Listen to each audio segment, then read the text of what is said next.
Then culture is the first thing. Second thing is how it match with the team. There is people that could match with the culture, but the way that they interact with the others could damage the rest of the team. And a clear example, if you have a football team, they are really good players, but there are some players that add more value to the other players. And there are some players that they play really well, but they kill around the other players. Then this is really important. And for that, you really need to understand what is the strength or the weakness on your team and what this person complements. So how do you spot people like that? I think once again you have to make a lot of analysis of your people, strengths, weakness, and starting for yourself, what are you good and what you're bad with. You're saying analysis, like, are these psychology tests? Like, what are you doing?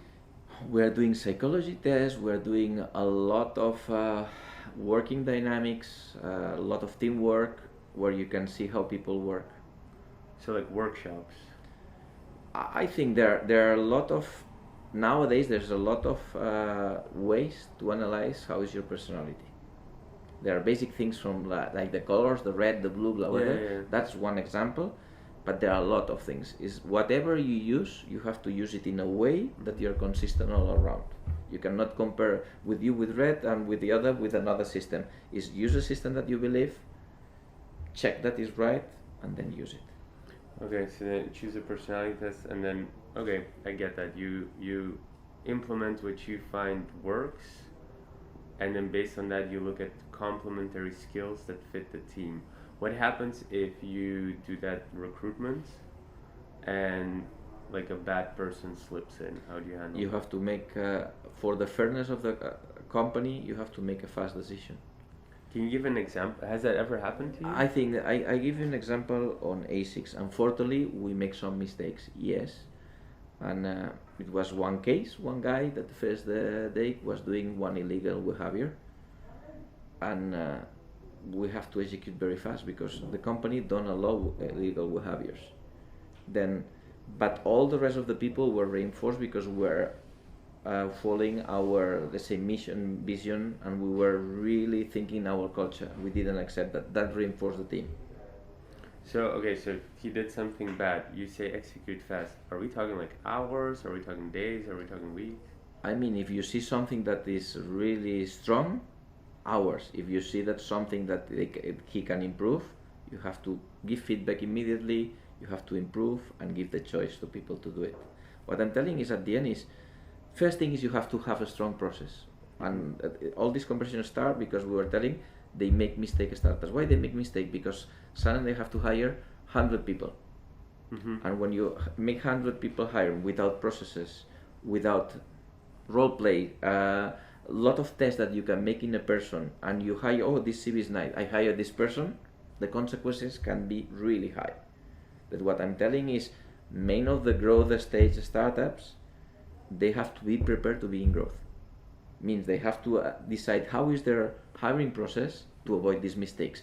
If there is a mistake, what is the process to solve this person to make them on the right track, or if it's not possible, how to be out of the company. Then for me this is crucial to think that is not having the money, is not hiring the people, is how you do it is even more important than these two factors. So do you advise founders to then do it themselves or hire someone experienced or get external?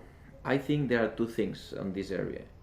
External experience and processes and knowledge from outside, it's really, really highly needed. At the same time, it's your company. In my two first roles in Asics, I've been in the last meeting telling the yes or no of each person, because at the end that could change the culture of the company. Really? Then means that you have to be in all processes, means that with the time your team is able to do all of this, yes. But in a startup that at the beginning there are so many new persons, founders, has to be involved. It's part of their company. Cool. And it's that's why their role is also changing. They have not so much time. If they have to hire, they have less time. So, have you seen, I can imagine as innovation, you've probably seen a lot of startups go through. Have you seen like really good stories and really bad stories that you could share? I think that the bad stories always is founders battles within them, that they broken, they have to split the company. That's the worst. Why do you think it happened? I think because this is like a marriage. Before marrying, you have to know who you're going to work with, and you have to see if they complement. You have to understand what is the strength and the weakness, and it is the same that I was telling for hiring a person. Even is the most important. If each one, if they do not have, let's say they have personalities that cannot match, this is going to happen. Mm-hmm. And you have to think that in a startup, it's extremely stress. By definition, startup equals stress.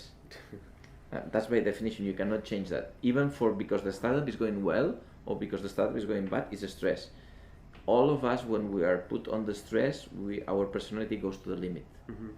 Then we do not have to hide. This is like people telling making contracts or not. This is the same. Is you make contracts for where things go wrong. Yeah. For founders, the same. You have to analyze when things go wrong, how it's going to have both, and then it will happen. Then you have to be ready for that.